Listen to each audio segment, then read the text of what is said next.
안녕하세요. 저는 여수에 살고 있는 40대 초반 여자입니다. 고민 끝에 사연을 신청하게 된 이유는 시댁 집안에 며느리로 들어온 지 얼마 안 돼서 동서가 저지른 충격적인 행동이 밝혀지게 되자 집안이 풍비박산 나게 되었고 이 문제로 가족 전체가 골치를 썩고 있습니다. 시동생은 한 번만 봐달라고 했지만 시모가 동서를 받아들이지 않고 있는 상황이고 저 또한 그동안 동서가 저지른 행동들을 뒤돌아봤을 때 제가 받은 상처가 너무 컸기 때문에 가족으로 인정해줄 생각은 전혀 없습니다. 남편도 저와 같은 의견이지만 시부는 저희와 또 다른 입장이라 의견이 갈려서 서로가 많은 갈등을 겪고 있는 중입니다. 동서가 처음 시댁에 인사를 왔을 때 시부모님은 동서가 대기업에 다니고 있으면서 박사 학위까지 취득했다는 말에 결혼 문제에 대해 조금도 고민을 하지 않았었어요. 제가 처음 시댁에 결혼 허락을 받으러 왔을 때와는 전혀 다른 대우를 받고 있었죠. 서운하긴 했었지만 크게 신경 쓰지는 않았었는데 대화를 주고받을 때면 항상 저와 비교를 했어요. 동서와 초면인데 저에 대한 불만을 쏟아내는 시모 때문에 분위기는 순식간에 안 좋아졌고 남편이 저보다 더 열을 올리는 일이 있었어요.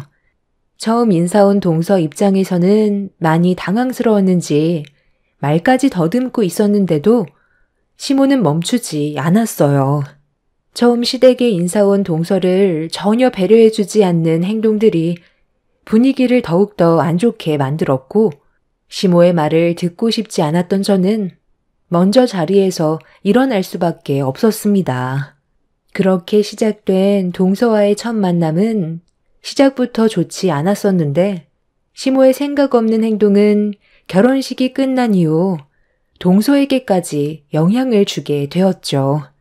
시댁에 모임이 있을 때면 동서와 단둘이 있게 되는 상황이 만들어졌는데 그때마다 신경이 거슬릴 정도로 동서의 말투에 심기가 상당히 불편했었어요. 동서, 지금 나랑 뭐 하자는 거야? 내 말이 안 들려? 내가 분명 빈 그릇 좀 정리해달라고 부탁했잖아. 지금 거기 앉아서 뭐 하는 건데? 내 말 안 들리냐고 물어봤잖아. 저 귀에 안 다쳤어요. 다 들리니까 너무 큰 소리로 말하지 마세요. 제가 안 한다는 것도 아니고 지금 핸드폰 하는 거 안 보여요? 좀 기다려줄 수 있잖아요. 아까 음식부터 식기 정리까지 전부 나 혼자만 하고 있는 거 알아? 말만 알았다고 하지 도와줄 생각은 전혀 하지 않고 있잖아. 너무하다고 생각 안 해? 제가 지금 일부러 안 도와드리는 것도 아니고 일 때문에 바빠서 그러는 건데 좀 봐주면 안 돼요? 그렇게 힘든 일도 아닌데 정말 너무하네요. 왜 이렇게 시끄러워? 새며느리 들어왔다고 벌써부터 군기 잡는 거니? 네가 손윗 사람이면 대신 해줄 수도 있는 거지. 일 때문에 그런다잖아. 하기야. 집에만 박혀 있으니 네가 뭘 알겠어.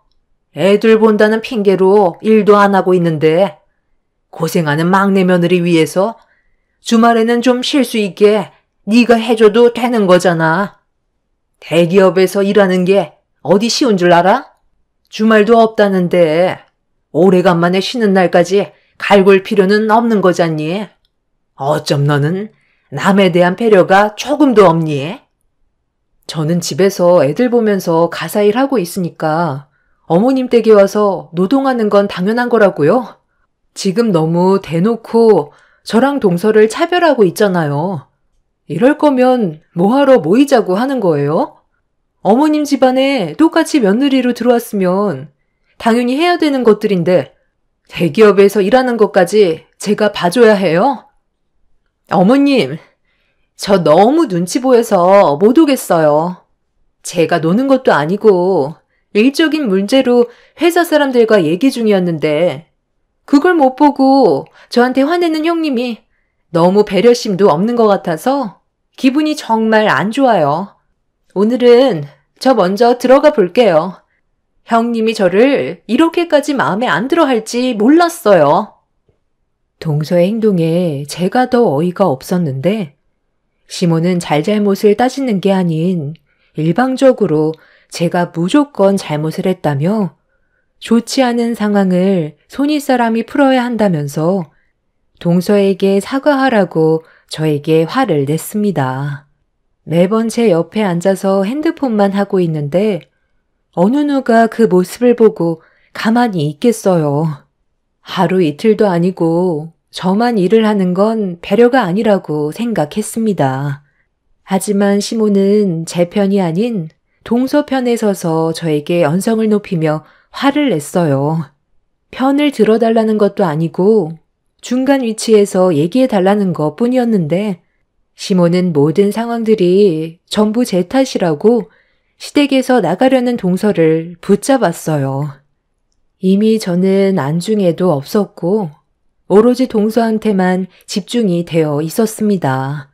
전부터 항상 저를 무시하던 시모 때문에 스트레스를 정말 많이 받았었는데 동서가 오면서부터 더 심해졌었죠. 결국 이 문제로 인해 서운한 감정이 터지게 되었고 열을 올리면서 화를 내다 보니 이런 상황을 알게 된 남편까지 거들면서 시동생과도 마찰이 생기게 되었습니다. 한바탕 난리가 난 이후 저희 부부는 시댁에 더는 가지 않겠다고 확실하게 의사 표현을 했어요. 시모도 제 얼굴은 보고 싶지 않다면서 2번 다시 오지 말라고 동네가 떠나갈 정도로 소리를 질렀습니다. 7년간 결혼 생활을 하면서 제일 크게 화를 냈었고 남편도 더는 함께하고 싶지 않다며 제가 상처받아 눈물을 흘리고 있는 모습을 보고는 가족과의 연을 끊어 버렸습니다. 그동안 좋은 관계를 유지하기 위해 노력했었는데 이렇게까지 되어버린 이유는 제가 아들이 아닌 딸을 낳았다는 게 문제였죠. 첫째도 딸, 둘째도 딸이다 보니 저에 대한 불만이 더 커지긴 했었지만 동서가 보는 앞에서 저를 대놓고 무시한 건 저도 조용히 넘어갈 수가 없었어요. 뭐가 문제인지 제대로 짚고 넘어가지 않는다면 더 심해질 게 뻔할 테고 오로지 저만 상처를 받게 될 텐데 이런 취급을 받고 싶지 않아 저도 강하게 밀어붙였었네요. 언제나 조용히 넘어가던 제가 한바탕 흔들고 나니 시모도 많이 당황했는지 더는 저에게 어떠한 연락도 오지 않았어요. 오히려 저희 부부는 시댁에 가지 않는 게 훨씬 더 스트레스 덜 받고 가족들과 함께 보낼 수 있는 시간도 만들 수 있어 평생 안 보고 살 생각을 가지고 있었습니다. 시댁에만 가면 가족이라는 단어가 떠오르지 않을 만큼 서로 얼굴 붉히고 있는데 그럴 바엔 차라리 안 가는 게 현명한 방법 같았어요.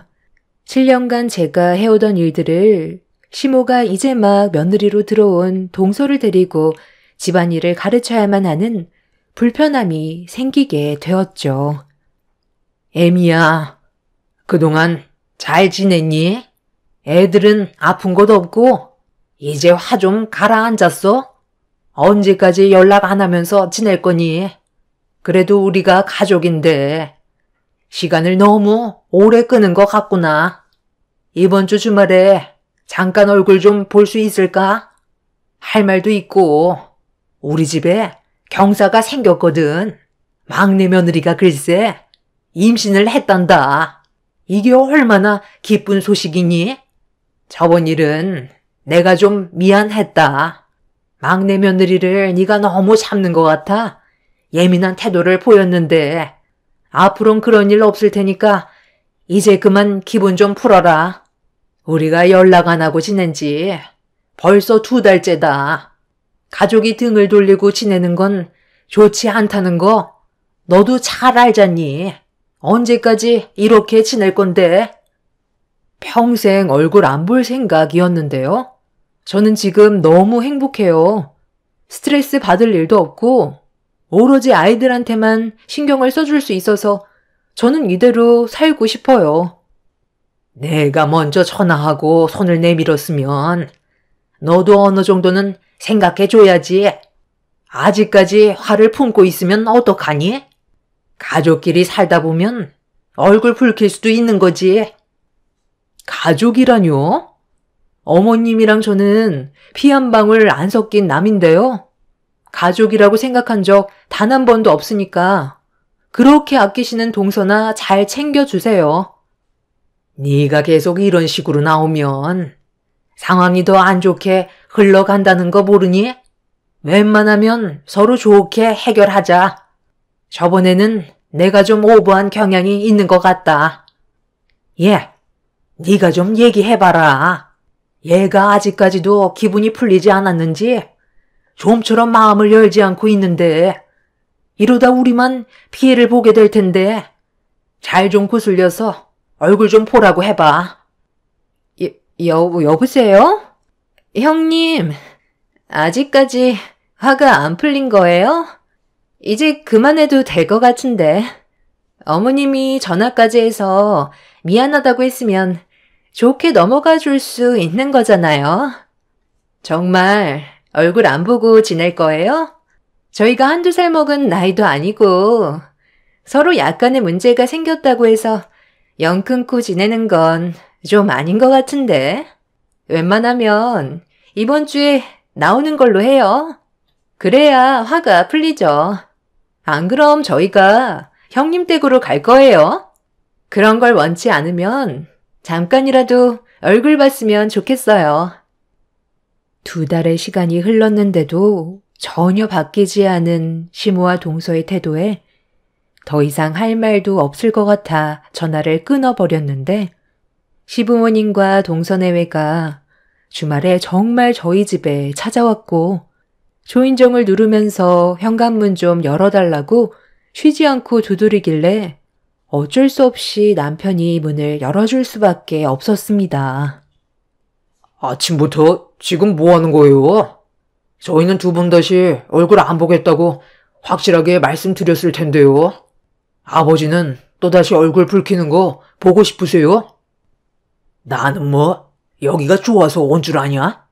작은 며느리가 요즘 들어 입덧이 심한데 큰 며느리가 입덧 가라앉히는 걸 잘한다며.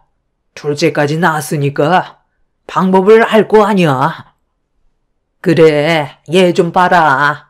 아주 반쪽이 되어버렸다. 음식을 제대로 먹지도 못하고 냉장고 문만 열면 화장실 직행인데 이러다 탈진해서 쓰러질까봐 걱정돼서 찾아올 수밖에 없었다. 도움 받으려고 힘들게 왔는데 그냥 내칠 건 아니지? 저번 일도 그렇고 사과할 겸 온 거니까 대화로 좋게 풀자고. 그래, 형수. 그냥 좋게 넘어가면 안 될까요? 이러다 정말 어떻게 될까봐 너무 걱정된다고요. 형수가 좀 도와주세요. 아무리 얼굴 붉히면서 싸웠어도 가족이잖아요. 형님, 제가 지금 아무것도 먹지 못해서 하늘이 노랗게 보일 정도예요. 저 정말 이러다가 세상 떠나면 어떡해요? 하루 이틀 입덧하는 것도 아니고 쉬지 않고 계속 하다 보니까 온몸에 힘이 없어요. 그런데 형님이 해준 음식들이 생각이 나더라고요. 갈비찜 해주면 기운 좀 되찾을 것 같은데 어떻게 안 될까요?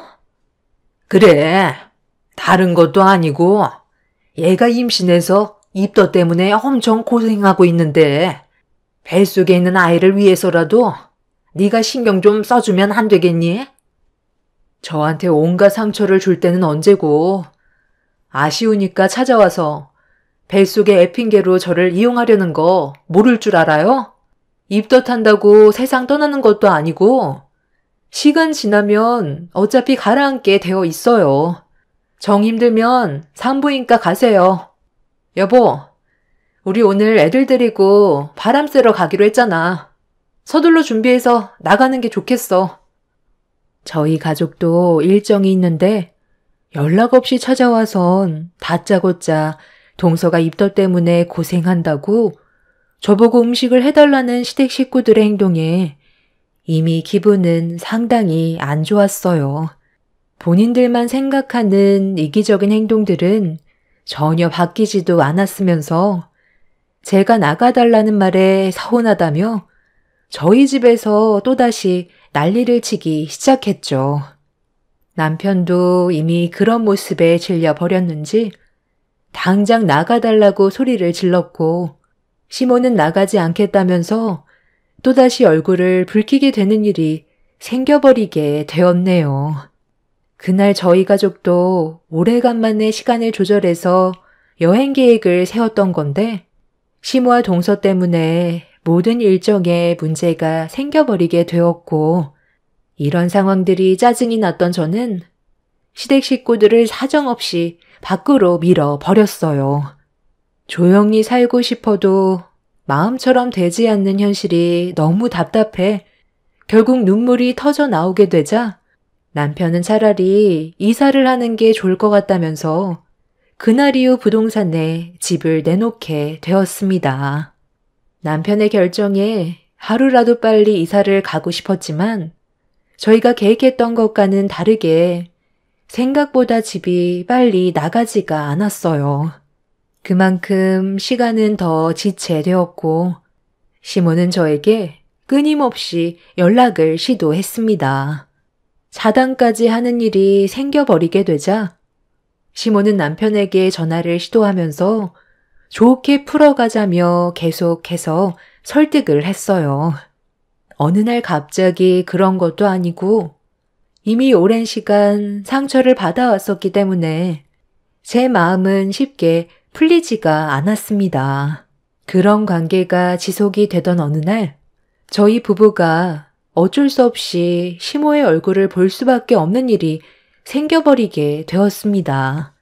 입덧하는 동서를 살펴주던 시모가 무리를 했는지 몸살이 나서 병원에 입원했다는 말을 듣게 되었고 시부의 전화에 어쩔 수 없이 병원을 갈 수밖에 없었어요. 조심스럽게 병실 문을 열었고 동서는 눈물을 흘리면서 들어오는 저희 부부를 노려보고 있었습니다. 꼭 이렇게까지 했어야 돼요? 저희가 도움을 요청했으면 형님도 기분이 상한 게 있더라도 가족이니까 도와줄 수 있는 거잖아요. 그럼 서로 다시 좋은 관계로 발전해 나갈 수 있는 계기가 됐을 텐데 지금 이걸 보세요. 이게 다 누구 때문에 벌어진 일인 것 같아요? 왜 형님 입장에서만 생각하냐고요? 됐다. 그만해라. 그래도 내가 걱정이 됐는지 병문안을 왔잖니. 그래, 이제 잘들 좀 지내보려고? 나도 여태까지 너한테 좋은 모습 보여주지 못했으니 당연히 얻게 된 결과인 거 충분히 인지하고 있다. 오죽했으면 도움을 요청했었겠니? 그만큼 나도 체력의 한계를 느끼다 보니까 전화를 계속 했던 거다. 이번 일을 통해서 나도 되돌아볼 수 있는 계기가 되었으니 앞으로는 너한테만 얼굴 붉히는 일은 없게끔 하마. 그러니 앞으로는 좋게 풀어갔으면 좋겠구나. 막내 며느리가 박사학위에 대기업에서 일을 하고 있지만 얘도 흠이 없는 건 아니잖아. 대학 시절 때 부모가 한날 한시에 사고로 세상을 떠났을 때 얼마나 힘들었겠어? 너는 그래도 부모님은 다 계시잖니. 막내 며느리는 부모 없이 이 험한 세상을 살아왔으니 가족과의 관계를 어떻게 만들어가야 하는지 서툴 수도 있고 네가 좀 더 그런 부분에 대해서 이해를 해주면 서로 웃으면서 지낼 수 있을 것 같은데 그렇게 해줄 순 없겠니? 과거의 일들 모두 잊어버리고 다시 시작하자. 형님, 제가 전에 실수한 행동에 대해서는 정말 죄송해요. 앞으론 잘할 테니까 이제 그만 기분 좀 푸세요. 서로 웃으면서 지내면 좋잖아요. 시모와 동서를 바라보던 저는 아무 말 없이 묵묵히 두 사람을 쳐다만 봤어요. 또다시 제가 겪게 될 아픔이 생기게 될까봐 걱정이 되었지만 상황이 너무 안 좋다 보니 어쩔 수 없이 마지막으로 한 번만 더 믿어보기로 하고 제가 도와줄 수 있는 것들이 있다면 해결해 주기로 했었죠. 남편도 그런 제 결정에 존중해 주면서 다시 처음부터 시작된 시댁 생활은 며칠간 서로를 배려하면서 좋은 관계를 유지할 수 있었고 큰 문제는 없었습니다. 큰일을 한번 치르고 나니 시모와 동서는 항상 제 눈치를 보면서 분위기를 살폈어요. 저 또한 서로의 감정을 건드리지 않으려 최대한 조심하고 있었죠. 그런데 어느 날 입덧 때문에 고생을 하던 동서가 저에게 묵은지찜이 먹고 싶다며 부탁하길래 제대로 먹지 못하는 동서와 뱃속에 있는 아기가 걱정이 돼서 그날 저녁 시댁에서 함께 저녁을 먹기로 결정을 하게 되었습니다. 보통은 반찬을 미리 만들어서 주말에 시댁에 주고 오는 정도였는데 동서가 가족들끼리 저녁에 먹고 싶다는 말에 남편도 퇴근하면 시댁으로 오라고 연락을 한 뒤 묵은지찜을 하기 위해 마트에 들러 고기 좀 사서 시댁으로 들어갔어요. 시모와 동서는 저를 보며 밝은 얼굴로 반겨주었고 시모는 제 옆으로 다가와서 눈치를 보더니 도와줄 거 없냐고 물어보시길래 혼자서 음식을 준비하는 게 편했던 저는 동서 옆에 있어주는 게 좋을 것 같다고 말씀드렸습니다. 그렇게 정신없이 저녁 준비를 끝낸 뒤 가족들이 모이길 기다리고 있었는데 갑자기 동서가 주방으로 들어오더니 묵은지찜 냄새가 너무 역하다면서 치워달라며 짜증을 내고 있었습니다. 쳐다보는 것조차 싫다며 경기를 일으키길래 너무 당황스러웠었죠. 갑자기 먹고 싶지가 않다니. 좀 전까지만 해도 배고프다고 난리도 아니었잖아. 동서가 먹고 싶다고 그래서 오늘 저녁 가족들과 함께 다 같이 먹으려고 양도 많이 준비했는데 이걸 어떻게 치우라고. 속이 비어서 그런 걸 수도 있으니까 일단 먼저 접을까? 힘들게 준비했는데 조금이라도 먹어봐야 하지 않겠어? 아, 진짜 제 말 안 들려요? 당장 치우라고 했잖아요. 냄새가 역한데 어떻게 먹으라는 거예요? 좀 더 일찍 준비했으면 먹어보기라도 했을 텐데 지금은 먹고 싶지 않아요. 어떻게 된 게 얘는 입덧이 점점 심해지니?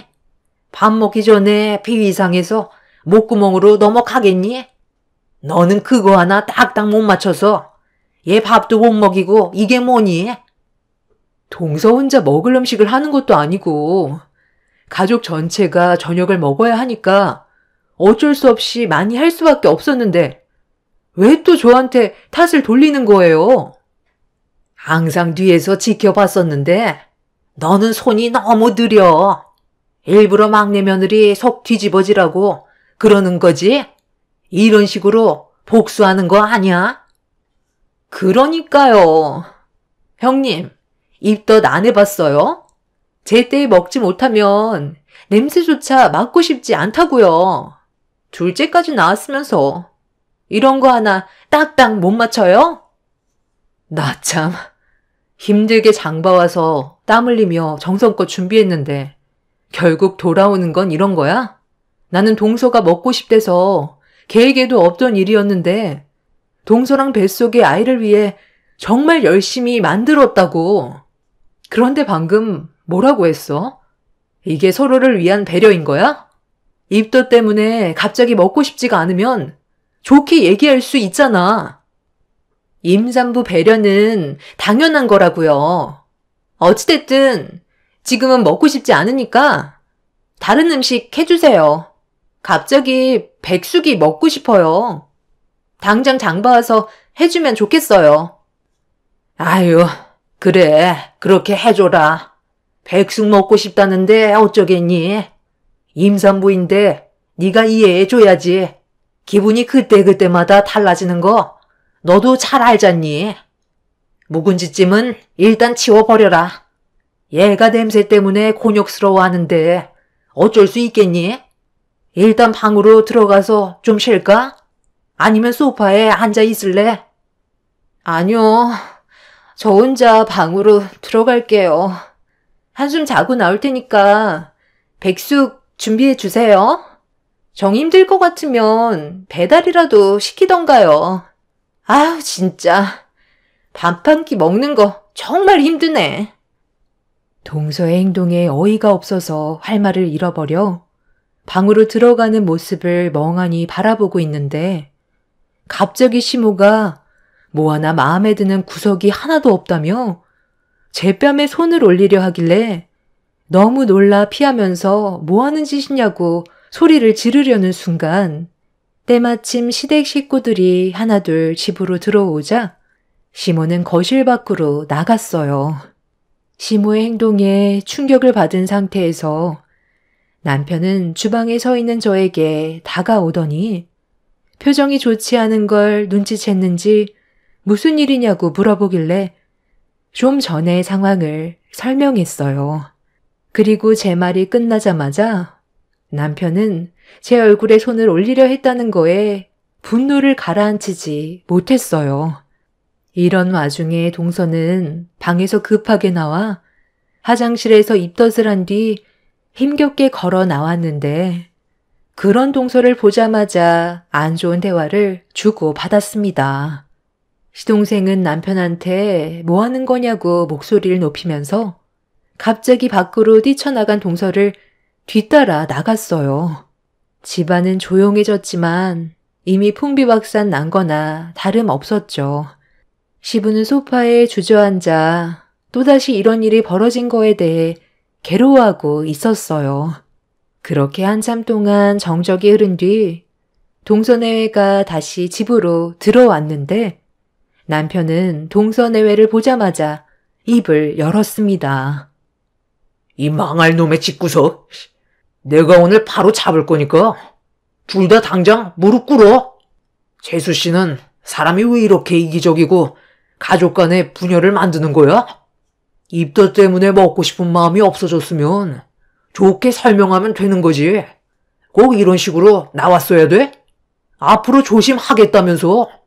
지금 집안 꼴을 보라고? 어머, 그래서 이게 다 내 탓이라는 거예요? 형님이 제때에 음식 해줬으면 아무 일도 없었다고요. 제가 부탁한 게 언제인데 그거 하나 딱 못 맞춰서 밥을 먹지 못했잖아요. 뱃속에 있는 아이한테 문제라도 생기면 아주버님이 책임질 거예요?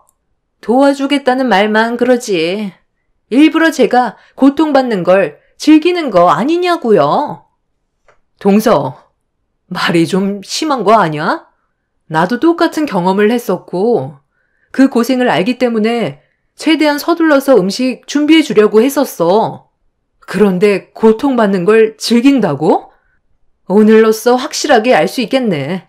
동서랑 나는 서로 좋아질 수 없는 관계고 앞으로도 얼굴 안 보고 사는 게 상처를 받지 않는 유일한 방법이니까 네가 직접 해서 먹어.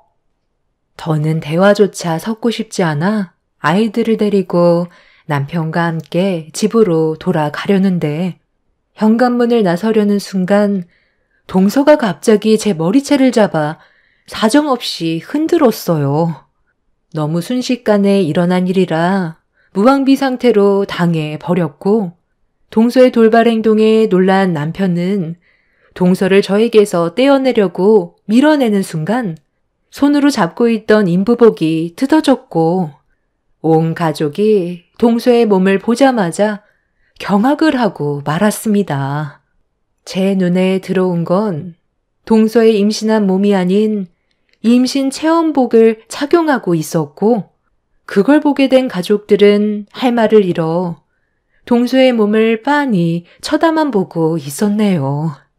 시동생이 급하게 동서의 몸을 숨겼지만 이미 모두가 거짓 임신이었다는 걸 알게 되어버려 화가 머리끝까지 올라온 상태였죠. 동서도 많이 당황했는지 시동생 등 뒤에 숨어서 아무 말도 하지 못하고 있었어요. 그런데 갑자기 화장실로 달려가 또다시 입덧을 하기 시작했고, 시모는 그 모습을 보면서 이미 임신이 아닌 거 모두가 알게 됐는데 그만하고 나오라며 가만두지 않겠다고 화를 냈습니다. 동서가 잠시 뒤 화장실에서 나오자마자 시모는 동서의 머리채를 잡아 사정없이 흔들자 시동생이 뜯어 말렸는데 갑자기 동서가 그 자리에서 정신을 잃고 쓰러져 버렸어요. 시모는 그만 연기하라면서 발길질을 했는데 꿈쩍도 하지 않길래 뭔가 문제가 생겼다는 걸 뒤늦게 알게 된 가족들은 서둘러 119에 도움을 요청하게 되었고, 그렇게 응급실로 실려가게 된 동서는 입원을 하게 되었습니다. 갑자기 정신을 잃었던 건 숨기려 했던 일들이 드러난 거에 대한 충격 때문인 줄 알았는데, 의사는 정밀 검사를 해보는 게 좋을 것 같다며 심각한 얼굴을 하고 있었어요. 뭔가 불길한 느낌이 들긴 했었지만 별일 아니라고 생각할 수밖에 없었죠. 동서가 임신인 걸 속이고 그동안 연기를 하면서 가족들을 부린 거 외에는 딱히 문제가 보였던 적은 단 한 번도 없었거든요. 시동생은 이 사실을 전부 알고 있으면서도 시댁에서 손가락 하나 까딱하고 싶지 않다는 말에 묵묵히 지켜만 보고 있던 게 다였다며 딱히 몸에 문제가 있는 걸 발견한 건 없었다고 했는데 정밀 검사 결과가 나오는 순간 가족 모두 경악을 할 수밖에 없었습니다. 동서가 지금까지 입덧을 했던 건 위암 때문이었고 이미 이기가 지나가는 시점이었어요. 이 사실을 알게 된 가족들 모두 눈앞에 보이는 현실을 믿을 수가 없어 동서를 한심하게 쳐다볼 수밖에 없었습니다. 그러니까 마음을 곱게 써야지. 괜히 깨부려서 이게 지금 무슨 상황이니? 이런 연기를 하지 않았다면 네가 위암이라는 걸 바로 알았을 거 아니야? 어머님, 죄송해요. 저도 이럴 생각까지는 없었는데 입던 연기를 하다 보니 저도 모르게 상상 임신이 된 것처럼 몸에 조금씩 변화가 와서 그냥 그러려니 했던 거였어요. 제 몸에 암이 생겼는지는 꿈에도 몰랐었다고요. 저는 아이 가지는 게 두려워서 나중에 입양할 생각을 가지고 있어서 잘만 숨기면 걸리지 않을 줄 알았는데 생각이 짧았던 것 같아요. 용서해 주세요. 앞으로 정말 잘할게요. 어머님이랑 형님 도움 없이 제가 어떻게 살아갈 수 있겠어요? 시모는 시동생에게 당장 갈라서라며 병실 밖으로 나갔고 저희도 그 모습을 더 이상 보고 싶지 않아 시모를 뒤따라 나왔습니다. 하지만 시부와 시동생은 동서를 한 번만 봐달라며 설득을 시키고 있었으나 이미 상처를 너무 많이 받았던 터라 마음이 열릴 것 같지는 않았습니다. 이번 달 말에 동서는 수술 계획이 잡혀 있어요. 그 전에 저희와 다시 좋은 관계를 만들어 가고 싶어 하지만 이미 가족들을 어떻게 생각하고 있는지 전부 다 알았기 때문에 아직까지 얼굴 한번 안 보고 있습니다. 뒤늦게 자신의 행동에 대해 후회를 한 시모는 저와 다시 좋은 관계로 풀어나가려 했지만 제 얼굴에 손을 올리려 했던 건 절대로 용서할 수가 없을 것 같습니다.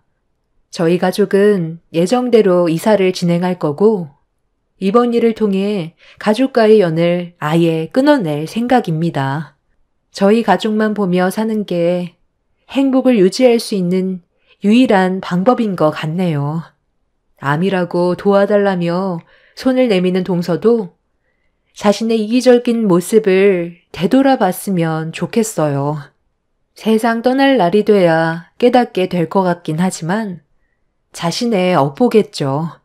인생살이 정말 쉽지 않네요. 제 사연 들어주신 분들 감사합니다. 안녕하세요. 저는 34살에 가슴 아픈 일을 겪게 되었어요. 너무 서럽고 제가 왜 이런 대접을 받아야 하는지도 모르겠어요. 그냥 남편과 결혼해서 행복하게 살고 싶은 것뿐이었는데 그런 사소한 부분들도 시어머니는 꼴보기 싫었던 것 같아요. 이유는 지금도 알 수 없어요. 그냥 제가 시어머니 눈에는 모든 게 마음에 안 들었다는 말만 들었어요. 그래도 시어머니는 동물이 아니잖아요. 사람이잖아요. 그런데 어떻게 사람의 탈을 쓰고 그런 행동들을 저지를 수 있었는지 지금 생각해도 믿을 수가 없습니다. 왜 항상 문제는 시어머니일까요? 왜 그런 걸까요? 그렇지 않은 분들도 많이 계시다는 거 알아요. 하지만 그렇지 않은 분들도 많이 계시죠. 제발 이 글을 들으시는 분들 중에 시어머니 입장이신 분들 계실 텐데요. 만약 제가 겪은 상황과 비슷한 행동을 하시는 분들이 계시다면 그만두셨으면 좋겠어요. 결혼하고 며느리 입장에서 정말 잘하려고 노력 많이 하는데 익숙하지 않고 눈에 안 차는 부분들 많다는 거 알아요. 하지만 그런 부분들 사랑으로 감싸주시길 부탁드립니다. 저는 사소한 관심조차 받아본 적도 없었고 그런 모습들을 왜 결혼하고 나서 보여주는 건지 이해할 수가 없네요. 이럴 줄 알았다면 당연히 저도 결혼하지 않았겠죠.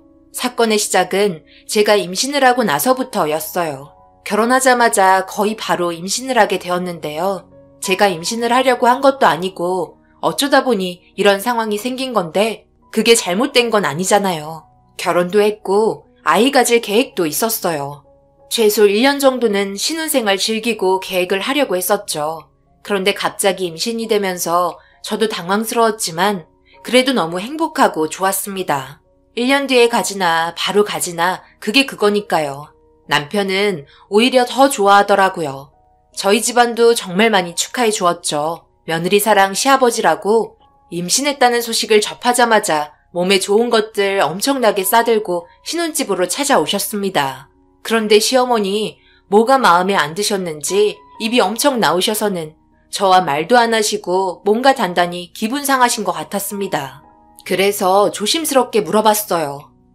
어머님, 오시는 길에 무슨 안 좋은 일이라도 있으셨어요? 얼굴 표정이 너무 안 좋으세요. 그걸 꼭 말을 해야 알겠니? 솔직히 생각을 좀 해봐라. 너 일부러 그런 거지? 시댁일 하기 싫어서 선수 친 거잖아. 이제 몇 달만 있으면 명절인데 전부치기 싫어서 계획한 거 내가 모를 줄 알아? 여우 같은 계집애가 벌써부터 잔머리를 굴리려고 하네. 내가 이런 거 모를 줄 알았지? 네 머리 꼭대기에 서 있어. 나는 무조건 시킬 거니까 절대 빠질 생각 하지 마라. 어머님, 지금 그런 문제 때문에 화가 나신 거였어요? 제가 명절 음식 안 한다고 한 것도 아니고 아직 몇 달이나 남은 일을 왜 걱정하고 계세요? 당연히 도와드려야죠. 저 그렇게 잔머리 굴릴 정도로 머리 좋은 여자 아니에요. 그러니 너무 안 좋게만 보지 마시고 좋게 봐주세요. 어머님 손자 임신한 거잖아요. 하지만 어머님께선 그날 하루 종일 저희 집에 있으면서 기분이 좋지 않은 티를 대놓고 보여주셨고 보다 못한 아버님이 버럭 화를 내셨습니다. 그러자 시어머니 바로 깨갱하시긴 했지만 저를 째려보고 있더라고요. 애도 아니고 정말 하는 행동들이 유치해서 그때부터 정이 뚝 떨어지고 말았습니다. 이렇게 제가 임신하고 나서부터 저를 부려먹지 못한 부분에 대해서 상당히 기분 나빠하셨어요. 임신하기 전에는 주말에 시댁에 가서 저녁이나 점심 준비하는 정도였지만 임신을 하고 나서부터 평일에도 불러서 음식 준비하는 걸 도와주길 바라고 있었습니다. 제가 무슨 시댁 음식만 만들려고 결혼한 건 아니잖아요. 그런데 퇴근 시간만 되면 기다렸다는 듯이 전화가 왔고 시댁으로 바로 들리라는 통보만 하시고 전화 끊으셨습니다.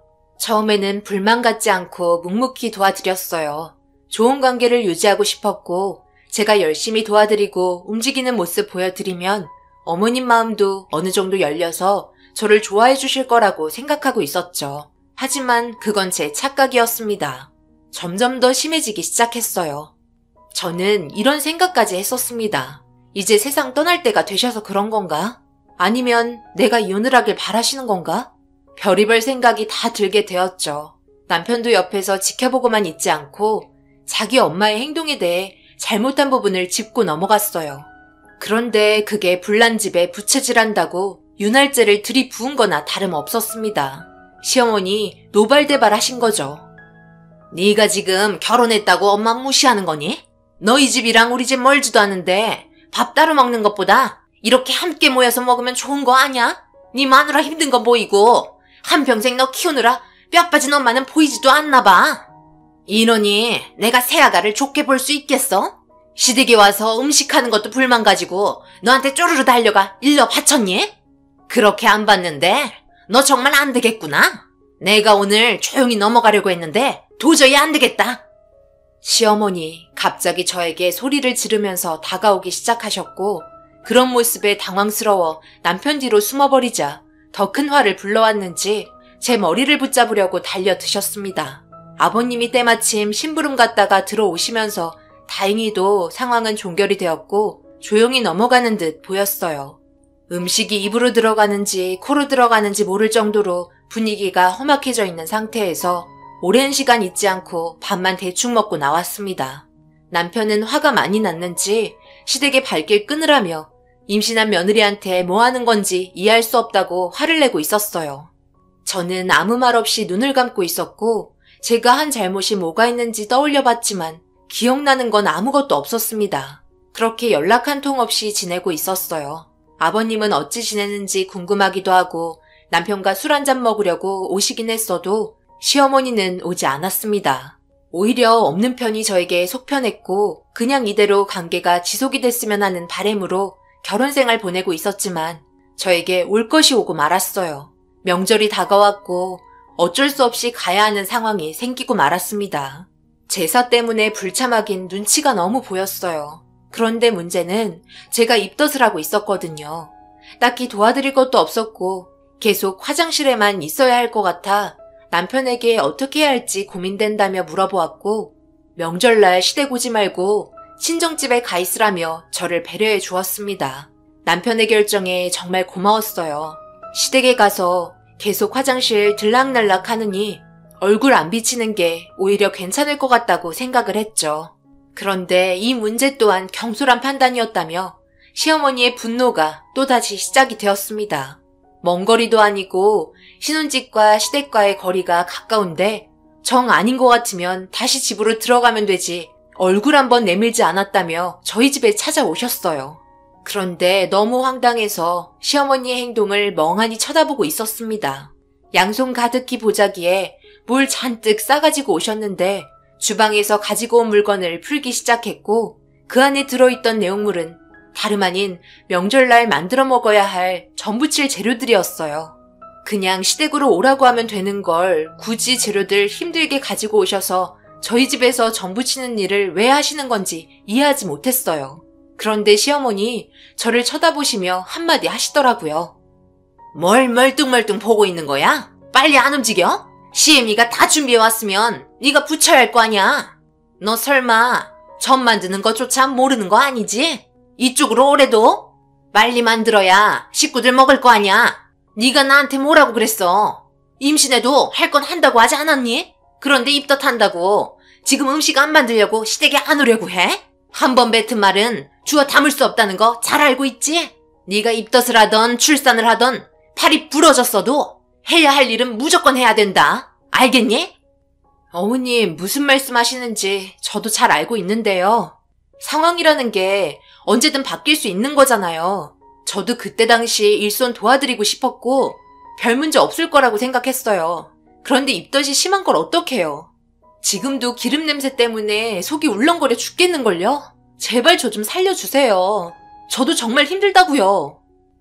그 말이 끝나자마자 속 터진다며 시어머니 화를 내셨어요. 입덧이 너무 심해서 변기통 끌어안고 있는데 전부치라는 게 말이 되나요? 그래요. 제가 임신한 상태에서 일손 도와드리겠다고 말한 거 지켜야 되죠. 하지만 입덧 때문에 몸이 따라주지 않는 걸 해결할 수는 없잖아요. 하지만 시어머니한테 그런 말은 변명으로밖엔 안 들렸나 봐요. 가까이 오시더니 저에게 뒤집개를 쥐어주셨고 제 등을 밀치며 주방 쪽으로 밀었습니다. 그날 지렁이도 밟으면 꿈틀거린다고 몸이 좋지 않았던 저는 감정이 터지고 말았고 시어머니의 말에 반항을 하기 시작했어요. 더 이상 참는다면 제가 정신적으로 문제가 생길 것 같았거든요.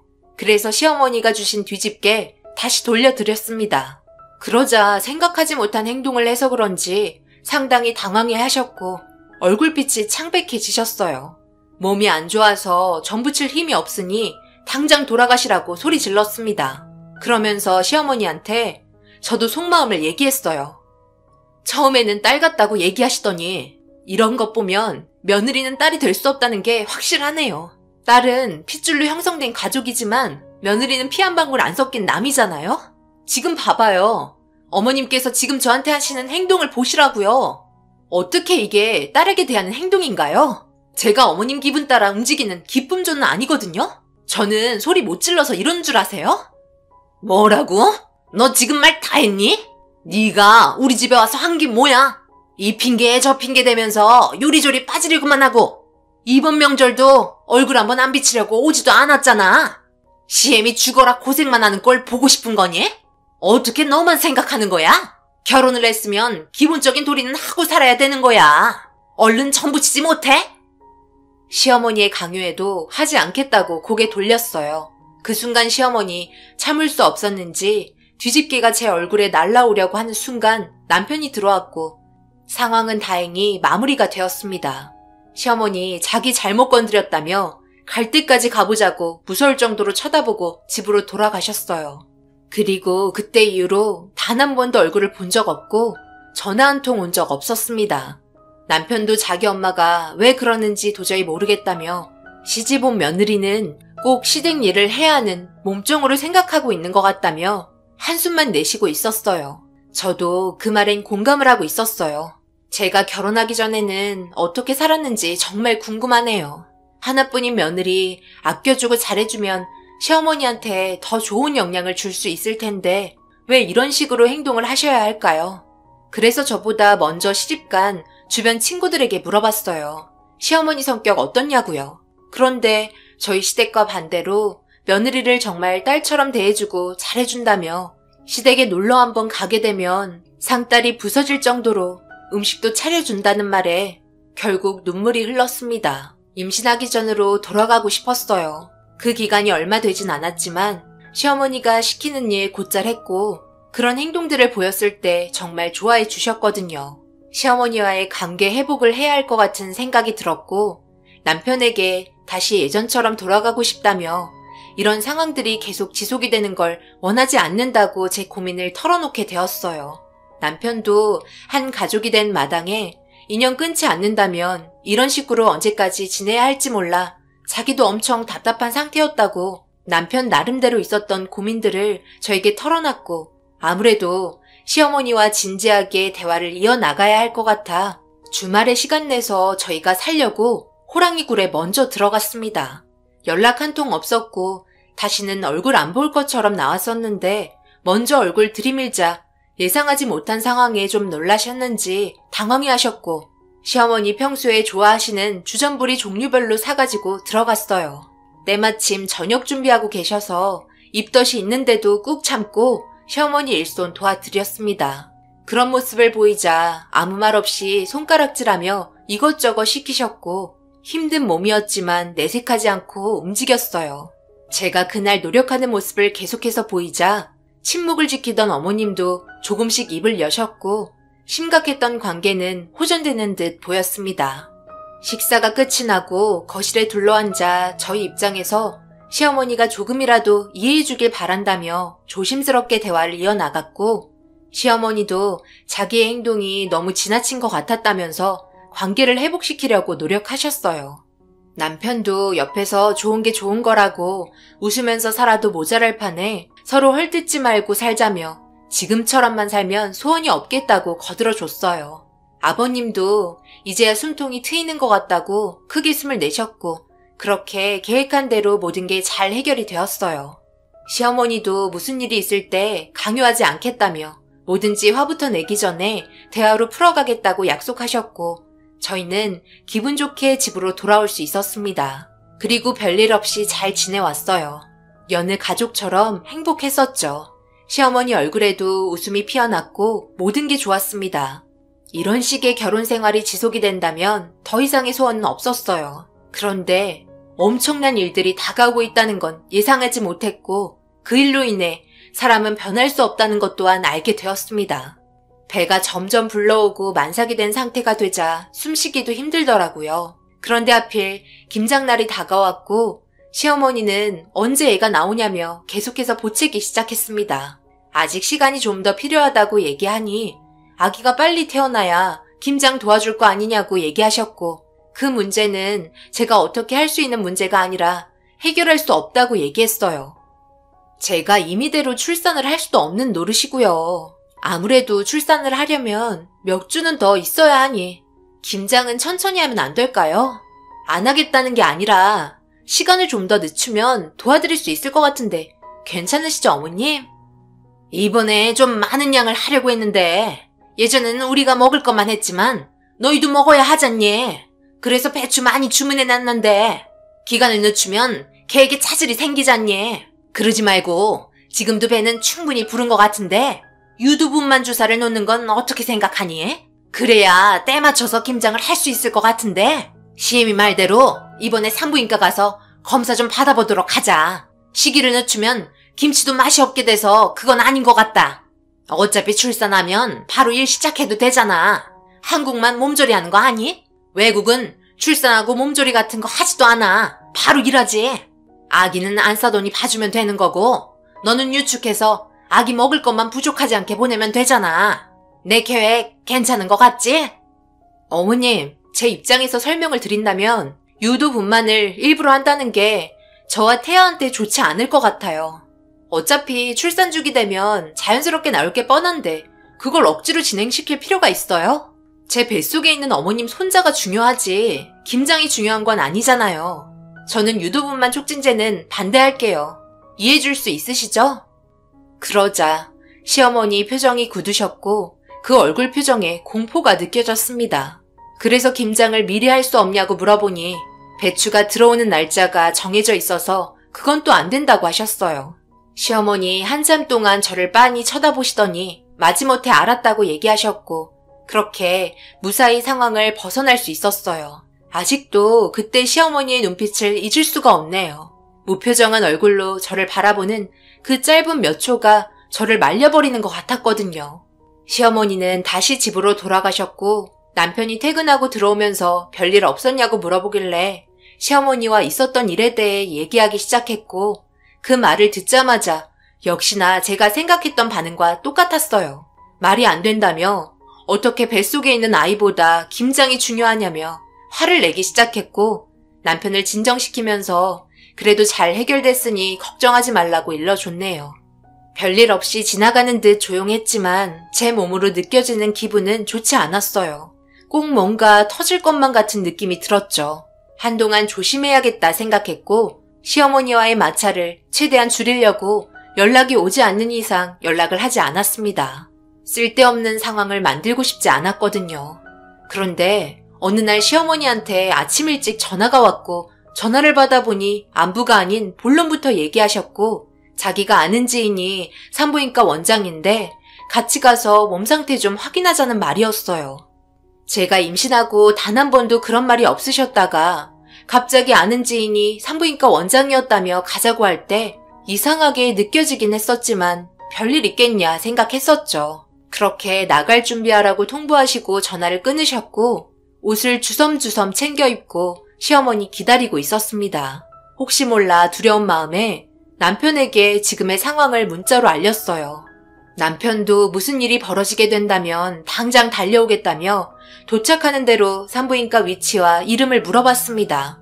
그리고 생각보다 빠르게 시어머니가 도착하셨고 저희는 대중교통을 이용해서 산부인과로 가기 시작했어요. 그런데 몇 번을 환승했는지 생각보다 거리가 꽤 멀더라고요. 가는 동안 저에게 단 한마디도 하지 않으셨고 어머님의 얼굴은 무표정한 상태였습니다. 그렇게 한참을 이동해 도착한 곳은 어느 허름한 건물 앞이었고 곧 쓰러질 것만 같은 간판이 달려있는 산부인과였어요. 동네 사람들에게는 엄청 유명한 곳이라며 제 손목을 잡고 산부인과로 거침없이 올라갔습니다. 심장이 두근거렸고 제 몸은 거부 반응을 보이고 있었어요. 건물 맨 끝에 위치한 곳에 있는 산부인과에 도착을 했고 문을 열고 들어가자마자 시어머니가 접수를 하기 시작했습니다. 데스크에 있던 접수하는 간호사분께서 저를 한번 쓱 훑어보시더니 접수를 끝냈고 저는 가방을 움켜쥔 채 우두커니 서 있었어요. 아무도 없는 조용한 산부인과는 처음 봤고 분위기 또한 정말 이상했습니다. 그리고 뒤이어 제 이름을 호명하면서 시어머니와 함께 진료실에 들어갔어요. 건물에 들어오기 전부터 분위기에 압도된 상태였기 때문에 남편에게 제가 있는 위치와 산부인과 이름을 문자로 보내는 걸 깜빡하게 되었고 원장님은 인상도 험악하게 생겼더라고요. 저에게 손을 내밀며 가방을 옆에 보관하게 달라고 하셨고 마지못해 건네준 다음 초음파 검사를 시작했습니다. 아이는 아주 건강하게 잘 자라고 있다며 걱정할 문제는 아니라면서 갑자기 주기를 꽉 채우고 나올 것 같다는 말을 하셨어요. 아니, 그럼 김장날 지나서 출산을 한다는 말이잖아. 그럼 안 되지. 내가 전날에 얘기한 거 있죠? 그거 한 방 놔주시고 빨리 일 처리해주세요. 건강하면 몸무게도 적당할 거 아니에요. 얼른 서두릅시다. 어머님, 그게 무슨 말이에요? 어제 여기 왔다 가셨어요? 설마 유도분만 하려고 하시는 거예요? 그걸 왜 어머님이 결정하세요? 저는 그렇게 할 수 없어요. 진료 다 끝났으면 이제 그만 일어나 보도록 할게요. 뭘 일어나? 여기까지 온 마당에? 내가 어제 무슨 일을 했는지 네가 알기나 해? 잠만 말고 지금 당장 출산 준비하거라. 원장님, 센 걸로 부탁드릴게요. 한 방에 끝낼 수 있는 걸로 놔주세요. 그래야 걔에게 차질이 없죠. 네, 알겠으니까 이제 나가주세요. 주사 맞으려면 옆에서 그렇게 난리치시면 일이 진행이 안 됩니다. 시어머니는 원장님께 잘 부탁한다며 진료실에서 나갔고 저는 일어나려고 발버둥을 치자 원장님이 저를 강하게 붙잡으며 준비된 주사를 꺼내 들었어요. 저는 비명을 질렀고 눈물을 흘리면서 그러지 말라고 애원하기 시작했습니다. 그러자 원장님이 주사를 다시 내려놓더니 갑자기 고개를 숙이셨고 무언가를 제 가방에 넣기 시작했어요. 저는 원장님의 돌발 행동에 당황해서 뭐 하시는 거냐고 물어보니 조용히 하라며 가방에 무언가를 넣고 계셨습니다. 그리고 하는 말은 너무 충격이었고 결국 저는 눈물을 흘리며 주사를 맞고 말았어요. 제가 하는 말 잘 들어요. 내가 이 동네에 산부인과를 운영한 지 지금 20년이 넘었는데 저런 사람을 본 건 정말 처음이네요. 아무래도 제가 막지 않으면 더 큰 문제가 생길 것 같아 제가 해드리겠다고 말하고 이쪽으로 오시게 한 겁니다. 일단 제가 가방에 넣어드린 건 이건 녹음된 내용이고요. 그리고 이건 그쪽 시어머님께서 건네신 돈입니다. 한 300만 원 정도 된다고 하더라고요. 이게 선입금이고 출산까지 모두 이어지면 잔금 500만 원까지 준다고 하네요. 제가 봤을 때 정신적으로 문제가 있는 것 같으니 속히 병원으로 데려가야 할 것 같고요. 일단 상황을 수습해야 하니 주사 한 대는 맞고 가는 게 좋을 것 같습니다. 이건 100일의 주사인데요. 27주에서 36주 사이에 접종하면 최대치의 항체가 태아에게 전달되는 주사니까 안심하셔도 됩니다. 기록을 보니 맞지 않았더라고요. 그리고 유도분만 주사 맞으면 진통이 오기 시작하니까 분만실에 대기하고 계시면서 남편분에게 전화하시고 지금의 상황에 대해 심각하게 얘기하세요. 필요하시다면 경찰 불러드리겠습니다. 제가 전해드리는 말보다 녹음된 내용을 들어보시는 게 정확할 것 같네요. 그럼 분만실에서 대기하면서 지금의 상황 빨리 수습하세요. 정말 저도 화가 머리끝까지 차오르는 거 참느라 고생 꽤나 했네요. 시어머니의 계획은 정말 충격이었고 어떻게 그런 생각들을 가지고 있었는지 너무나 화가 치밀어 올랐고 눈물이 멈추질 않았어요. 저는 후들거리는 다리를 붙잡고 천천히 밖으로 나갔어요. 문을 열자마자 시어머니 앉아 계시다가 벌떡 일어나셨고 진통이 오냐며 제 몸 상태를 살피셨습니다. 그리고 유도 분만 주사를 맞았는지 확인을 하시자 팔을 걷으며 주사 맞은 걸 확인시켜드렸고 분만실로 걸음을 옮겼어요. 그리고 시어머니는 원장님을 만나려고 한 건지 분만실에 가 있으라며 저를 먼저 보냈습니다. 들어가자마자 남편에게 현재 위치와 산부인과 상호를 알려준 다음 남편이 올 때까지 기다리고 있었어요. 그 사이 시어머니 들어오셨고 진통이 오려면 시간이 좀 필요하니 편하게 누워있으라면서 김장날을 마칠 수 있을 것 같다며 좋아하고 계셨습니다. 정말 이해되지 않았어요. 이렇게까지 해야 할 이유가 뭔지. 그런데 그 사실은 남편이 도착하고 상황이 커지게 되면서 알 수 있었네요. 남편이 문을 열며 들어오자마자 시어머니 저를 바라보셨고 자기 아들 불렀다며 난리치기 시작했습니다. 저는 급하게 원장님이 건네준 녹음기를 틀자 순식간에 분만실은 조용해지기 시작했어요. 그리고 듣고 있던 저와 남편은 입을 다물지 못했습니다. 일단 유도분만 주사 마치면 제가 나중에 500더 쳐드릴게. 그러니 실패 없이 일을 진행해줬으면 좋겠는데 괜찮죠? 여기 산부인과 돈벌이 안 되죠? 주위에 워낙 좋은 산부인과 생기는 바람에 이런 데서 돈 벌 수 있겠어요? 이참에 돈 좀 벌면 좋잖아요. 제가 얘기한 대로 일 진행시켜주시고 만약 아기한테 문제가 생겨도 그건 어쩔 수 없는 거죠.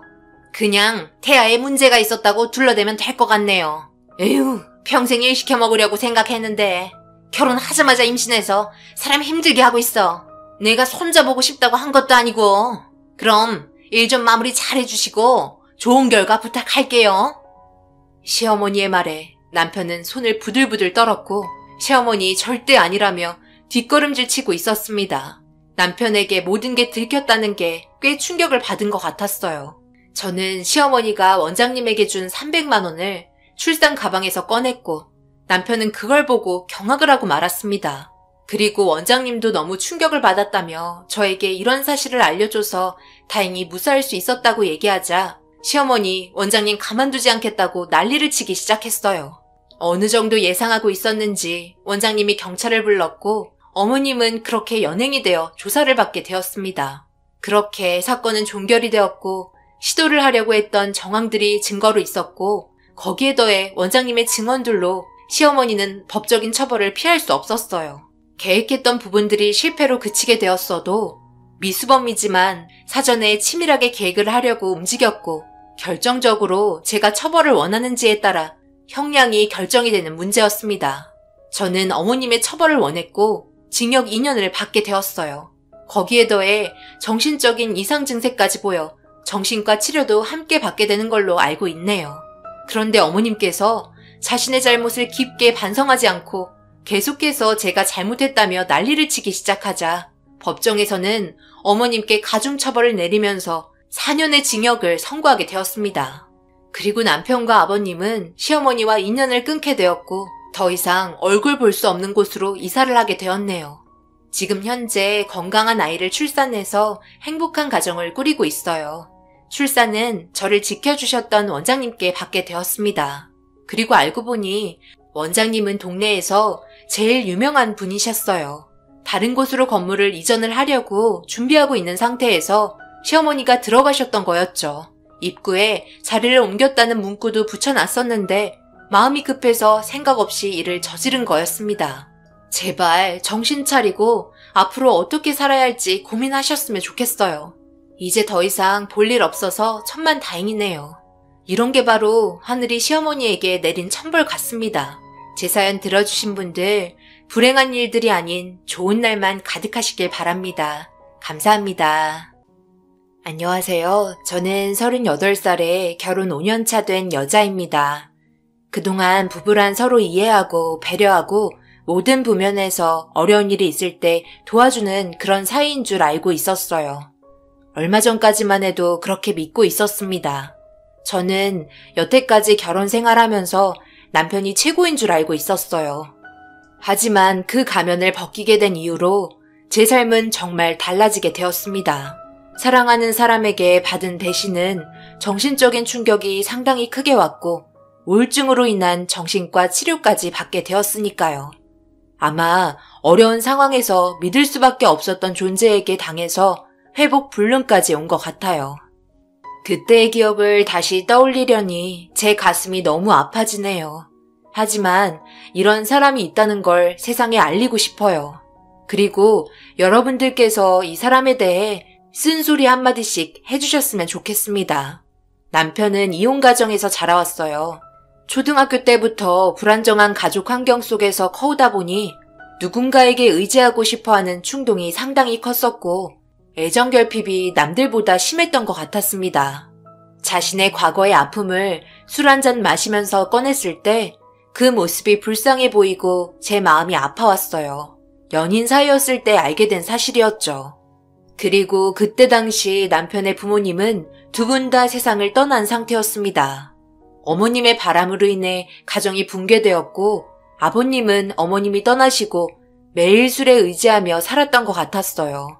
가정을 위해 정말 열심히 살아왔는데 주말에 동네 분들과 등산 모임을 한번 가게 된 이후 어머님의 태도가 급격하게 바뀌었고 짙은 화장과 향수가 온 방에 진동을 할 정도로 외모에 상당히 신경을 많이 쓰기 시작하면서 아버님이 의심을 하기 시작했습니다.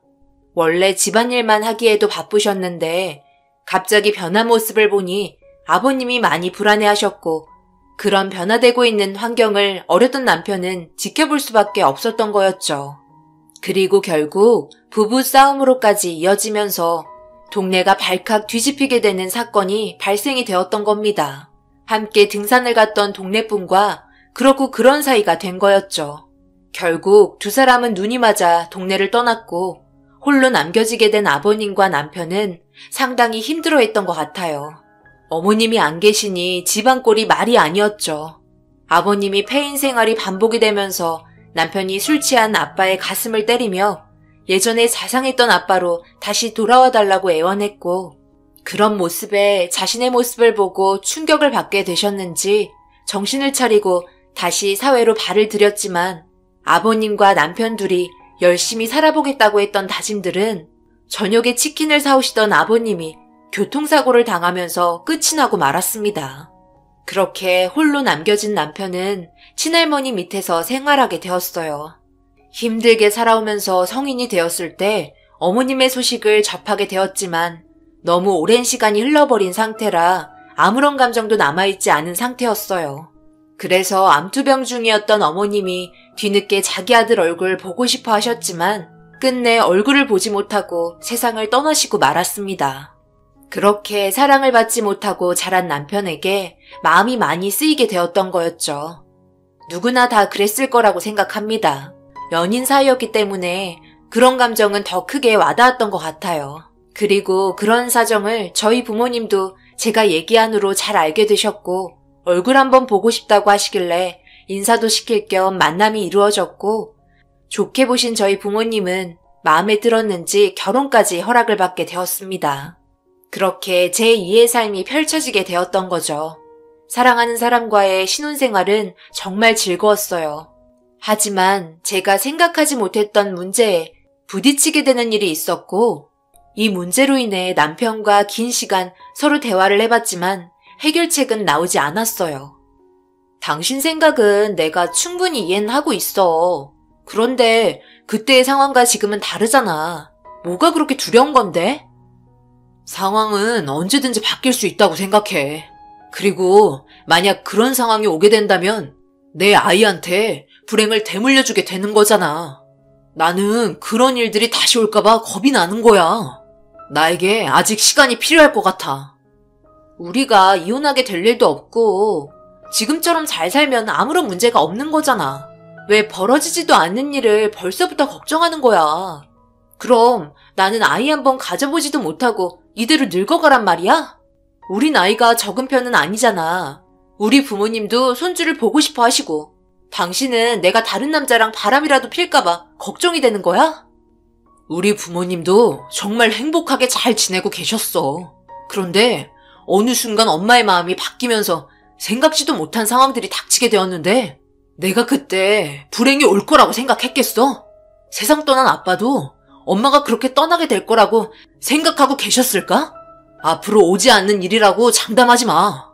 결정과 판단은 우리가 하지만 나중에 그런 문제들로 인해 피해받는 건 세상에 태어나는 걸 원하지도 않았던 자식에게 전부 돌아가게 되니까. 내 말 무슨 뜻인지 알았으면 그만하자. 남편은 계속해서 아이 가지는 걸 두려워하고 있었어요. 어떤 불행한 일들이 다가올지 몰라 걱정을 하며 정신적으로 힘들어하는 것 같았습니다. 그래서 더 이상 아이 계획을 입 밖으로 꺼내지 않았어요.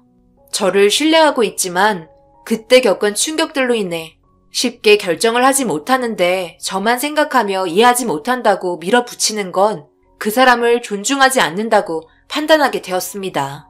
그래서 차분히 기다려주기로 했어요.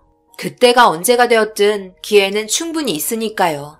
그리고 그런 기다림이 1년이 지나고 2년이 지나고 어느덧 4년이라는 시간이 흘러가 버리자 인내심을 가지고 기다리던 저도 사람인지라 점점 화가 치밀어 올랐고 단 한 번도 아이에 대한 언급을 하지 않자 남편이 이기적이라고 생각이 되면서 제가 가지고 있던 불만을 털어놓게 되었습니다. 그리고 처음으로 부부싸움을 하게 되었고 꽤 심각할 정도까지 문제가 커지고 말았어요. 이런 문제들을 친정 부모님께 고민을 털어놨지만 저희 엄마에게 황서방 이해해주라는 말만 듣게 되었네요. 워낙 남편을 좋게 봐주고 친정에 잘하는 모습들에 시간을 두고 기다려주자며 남편을 이해하셨습니다. 엄마는 과거에 겪었던 아픔들을 저희들은 겪어보지 않았기 때문에 함부로 남편을 판단해서 말하는 건 아니라고 하셨어요. 저는 결혼하고 나서 아기를 가져야 한다는 걸 당연하게 생각했기 때문에 결혼 전에 이런 문제를 남편과 상의한 적이 단 한 번도 없었어요. 그래서 남편이 아기를 가지는데 망설였을 때 너무 당황했었죠. 엄마의 말도 이해는 했지만 무작정 기다리는 것도 아닌 것 같아 남편에게 오랜 기간 기다릴 수 없고 절대 과거에 있었던 일들처럼 불행한 일은 오지 않을 거라며 진지하게 대화에 나갔습니다. 그리고 저희 부모님께선 아무래도 부부 사이가 좋지 않다고 판단을 하셨는지 주말에 식사나 같이 하자며 자리를 만들어 주셨고 꽤 많은 대화를 하게 되었어요. 그리고 격해졌던 감정은 누그러들게 되었죠. 그렇게 분위기가 좋아진 상태에서 엄마는 사위가 맛있게 밥을 먹고 있는 모습에 빈 접시를 채워주려고 일어나셨는데 주방으로 걸어가는 도중 갑자기 비틀거리셨고 들고 있던 접시를 떨어뜨리게 되었습니다. 저희 가족은 모두 화들짝 놀라 엄마가 있는 곳으로 급하게 달려갔어요. 엄마는 괜찮다며 잠시 싱크대에 기대셨고 많이 피곤해 보이는 듯한 표정으로 아무래도 무리한 것 같다며 잠시 방에 들어가 누워있길 원했고 아빠가 조심스럽게 부축해드린 다음 방으로 들어가셨습니다. 남편과 저는 식탁에 차려진 음식들을 정리했고 엄마의 상태가 좋아질 때까지 기다리고 있었어요. 그렇게 몇 시간 동안 남편과 저는 제가 쓰던 방에서 대화하며 시간을 보내고 있는데 엄마가 나오셨는지 거실에서 저희를 부르는 소리가 들렸고 최근 들어 과도한 피로 누적이 문제가 된 것 같았다며 애써 웃으면서 상황을 넘기셨습니다. 걱정되는 마음에 정말 괜찮냐고 다시 되물었고 엄마는 별 문제 없다는 듯 표정을 지으셨네요. 몸이 점점 안 좋아지는 것 같으면 병원에 가보시라고 말씀드린 후 저희는 푹 쉬시라며 집으로 돌아왔고 다시 일상으로 돌아와 바쁘게 움직였습니다. 잠깐씩 시간이 될 때마다 엄마한테 전화해서 괜찮으신지 몸 상태에 대해 여쭤봤고 병원에 갈 정도는 아니라며 안심시켜 주었습니다. 그런데 남편이 전화 올 시간이 아닌데 전화가 왔더라고요. 갑자기 이 시간에 무슨 일이야? 전화를 다 하고? 한참 일할 시간 아냐? 목소리는 왜 이렇게 안 좋아? 그게 나 지금 병원이야. 일하다가 미끄러지면서 떨어졌는데 허리를 다친 것 같아. 지금 진단 결과 기다리는 중이야. 일하다가 떨어졌다고? 그래서 입원해야 할 것 같아? 심각한 상황인 거야? 내가 지금 갈 테니까 기다리고 있어. 남편이 갑자기 일하다가 다쳤다는 말을 듣는 순간 가슴이 철렁 내려앉았고 회사에 사정을 얘기한 뒤 급하게 병원으로 향했어요. 그리고 병원에 도착해서 진단 결과를 듣는 순간 저는 털썩 주저앉고 말았습니다. 허리에 금이 갔다며 최소 6개월은 치료를 받아야 한다는 충격적인 말을 듣게 되었네요. 문제는 상황을 더 지켜봐야 하지만 허리에 금이 가면서 뼈가 잘 붙으면 상관없지만 금이 가면서 떨어진 뼈 조각들 때문에 수술을 해야 할지도 모른다는 말에 2달 정도는 병원에 입원해 있으면서 상황을 지켜보기로 결정을 하게 되었습니다. 갑자기 이런 일이 닥치게 되니 앞이 막막했어요. 남편은 몸으로 하는 일을 하기 때문에 무거운 물건들도 자주 나르거든요. 항상 걱정이 되었지만 워낙 조심스러운 성격이라 심각한 문제까지 발생이 될 거라곤 생각하지 못했어요. 그렇게 몇 달간 치료를 받게 되었고 병원에서는 그래도 결과가 좋아 집에서 통원 치료하기로 결정을 받게 되었습니다.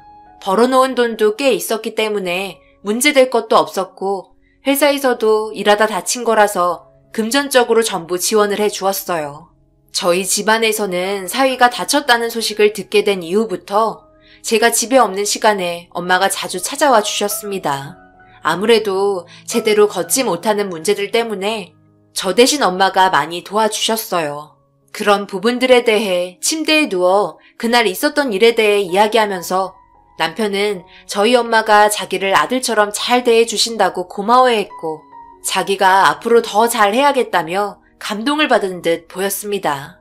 남편은 몸 상태가 조금씩 좋아지는 게 보였고 다시 회복시키기 위해 열심히 재활치료에 들어갔어요.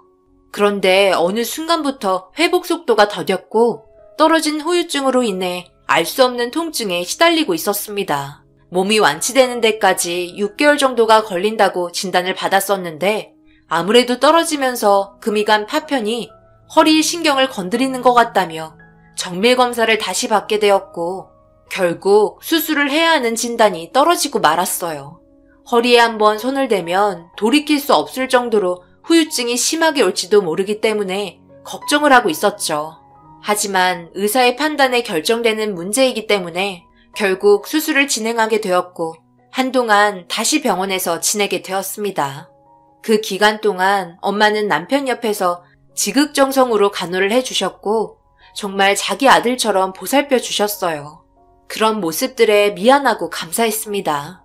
그렇게 제가 없을 때는 엄마가 옆에서 지켜줬는데 사람 일이라는 게 불행이 한번 시작되면 몰아서 온다고 지방으로 출장 간 아빠가 음주운전하던 차량과 충돌을 하게 되면서 급하게 응급실로 옮겨지게 되었지만 결국 저희 얼굴 한 번도 못 보고 세상을 떠나시게 되는 충격적인 결말을 가지고 오게 되었어요. 그로 인해 저희 가족 모두 정신적으로 너무 힘들었고 아빠가 이제는 이 세상에 없는 존재라는 게 받아들이기가 너무 힘이 들었어요. 앞으로 어떻게 살아가야 할지 막막했었죠. 정신적인 지주였던 아빠가 없으니 저희 가정은 순식간에 무너지기 시작했고 금전적으로도 힘들어지기 시작했습니다. 결국 엄마는 집을 처분하고 밀려있던 빚을 청산하면서 저희 집에 들어와 살게 되었어요. 처음에는 작은 원룸으로 알아봐 드려야 하나 고민하고 있었는데 남편이 선뜻 나서서 심적으로 많이 힘드실 텐데 혼자 지내게 하시는 것보다 함께 지내는 게 좋겠다며 제 고민을 알고 있는 듯 먼저 말을 꺼낸 모습에 많은 감동을 받았습니다. 그렇게 엄마는 저희 집에서 함께 생활하시게 되었어요. 그리고 허리가 안 좋은 저희 남편을 돌봐주셨죠. 남편이 몸을 빨리 회복해야 아빠가 없는 빈자리를 채워줄 수 있을 텐데 현재의 상태는 너무 위태로웠어요. 저 혼자 일을 해야 하는 상황이라 걱정이 많이 되었죠. 요즘 장모님이 많이 힘드신가 봐. 최근 들어 자주 피곤하신지 누워 계신 시간이 많아지셨어. 눈이 피로하시다며 자꾸 눈을 비비시는데 앞이 잘 안 보이시는지 인상을 찌푸리시더라고. 병원에 한번 가봐야 할 것 같은데 단순 피로인가? 내가 가끔 거실로 나오면 장모님이 비틀거리시는 거 몇 번 봤었거든? 지금은 주무시고 계시니까 아침에 한번 물어보거나 아니면 일찍 퇴근해서 병원에 같이 가는 게 좋을 것 같아. 미리미리 대처해야 병을 키우지 않을 거 아냐. 엄마가 최근 들어 자주 그런다고? 예전에 주방에서 비틀거리셨을 때랑 비슷한 것 같아? 그때 병원에 가보자고 하니까 말 안 들으시더니. 내일 내가 회사에 말해서 일찍 퇴근하고 엄마랑 병원에 한번 가볼 테니까 너무 걱정하지 말고. 큰 문제 없을 거야. 남편의 말에 걱정이 되기 시작했고 아침에 일어나 엄마 방문을 두드렸는데 아무런 대답이 없으시길래 조심히 문을 열고 들어갔는데 엄마가 눈물을 흘리고 계셨어요. 너무 놀라 왜 그러냐고 엄마를 안아줬는데 눈이 이상하다면서 앞이 잘 안 보인다고 두려워하고 있었고 저는 엄마를 부축하고 급하게 차에 태워 병원으로 향했어요. 그리고 병원에서 진단 결과 알게 된 충격적인 내용은 삼출성 황반 변성이라는 처음 듣는 병명이었고 꽤 오랜 시간 그대로 방치하면서 시력이 빠르게 저하된 상태라며 회복되는 건 불가능할 것 같다는 진단이 내려지게 되었습니다. 얼마나 안 좋아지냐고 물어보니 신생혈관이 터지면서 혈액이 황반으로 유입이 많이 된 상태라 실명이 될 거라는 믿을 수 없는 결과를 듣게 되었고 그 자리에서 털썩 주저앉고 말았어요. 의사는 처음에는 한쪽 눈에만 발병했었지만 반대편 눈에도 빠르게 진행이 된 상태라며 안타까워하고 있었어요. 수술을 해도 시력이 떨어지는 건 막을 수 없다며 약을 처방해 주셨고 믿을 수 없는 결과에 눈물을 흘리며 집으로 돌아오게 되었네요. 엄마는 상황이 안 좋아지자 나이도 있고 저희한테 짐이 되기 싫다며 요양원을 알아봐 주길 원하고 있었습니다. 너무 급격하게 떨어진 시력 때문에 앞이 잘 안 보이시는지 계속 인상을 찌푸리고 계신 모습이 너무 가슴이 아팠어요. 엄마가 비틀거리셨을 때 병원에 갔더라면 이렇게까지 되지 않았을 텐데 별 문제 아니라는 말에 그냥 넘어간 걸 너무 후회했고 앞으로 어떻게 살아가야 할지 막막해지기 시작했어요. 집에 들어와 남편에게 엄마의 진단 결과에 대해서 얘기하기 시작했고 남편도 믿을 수 없다는 표정으로 엄마를 바라보고 있었습니다. 엄마는 눕고 싶다며 제 팔에 의지한 채 방으로 들어가셨고 요양원을 알아봐 달라고 했다며 눈물을 흘리면서 어렵게 말을 꺼내기 시작했어요. 무슨 요양원이야. 요양원 가면 제대로 관리받을 수나 있으시겠어? 절대 그렇지 못해. 그동안 어머님이 나한테 얼마나 많은 신경을 써주셨어. 이젠 내 차례야. 내가 어머님 돌봐드릴 테니 걱정하지 말고 당신은 당신 일이나 신경 써.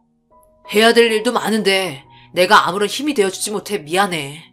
가족이란 게 뭐야? 서로 힘들 때 도와주는 거잖아.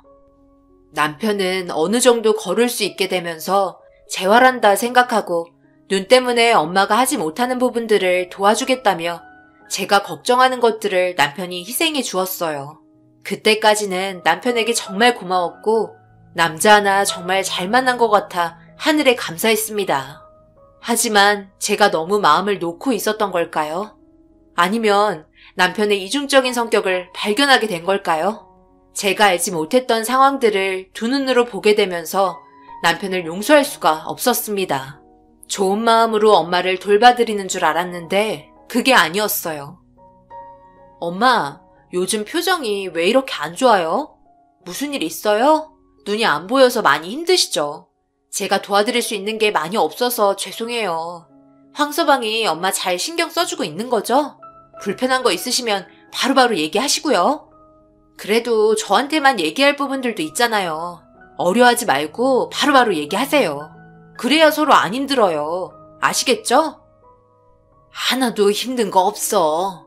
황서방이 얼마나 잘해주는데 매일 아침상도 차려주고 내가 생각하고 있는 것들을 어찌나 잘 알고 있는지 말하지 않아도 바로바로 챙겨주니까 하나도 불편한 거 없다. 내가 사위 하나는 정말 잘 둔 것 같네. 엄마, 그런데 왜 눈물을 흘리세요? 정말 괜찮은 거예요? 앞이 안 보이니까 아무래도 많이 무섭고 힘들죠? 그런 거 아니야. 내 몸이 불편한데 너희들이 불만 하나 가지지 않고 잘 챙겨주는 모습에 감동받아서 그래. 정 힘들면 엄마 요양원 가도 되니까 그런 거에 미안해하지 말고 나는 너희들이 행복하게 지냈으면 한다.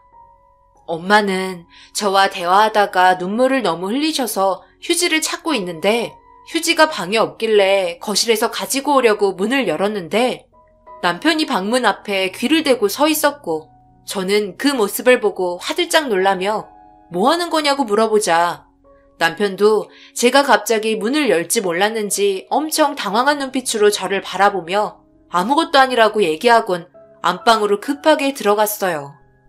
그 모습을 이상하게 생각했지만 그냥 넘어갔고 엄마 얼굴에 흐르는 눈물을 닦아주고 있었어요. 그런데 뭔가 느낌이 이상해서 뒤를 휙 돌아보는 순간 안방문 틈에서 저와 엄마를 쳐다보고 있던 남편이 급하게 방문을 닫았고 아무래도 뭔가 있는 것 같아 엄마 눈물을 닦아주며 손을 잡으면서 귓속말로 집에서 안 좋은 일이 벌어지고 있다면 제 손을 꽉 잡으라고 말을 했고 그 말이 끝나자 엄마는 손을 덜덜 떨더니 제 손을 꽉 잡고 있었습니다. 순간 제 등에서 식은땀이 흐르기 시작했고 제 두 눈으로 보기 위해 초소형 휴대용 몰래카메라를 자주 움직이는 곳에 안 보이게 설치하게 되었어요.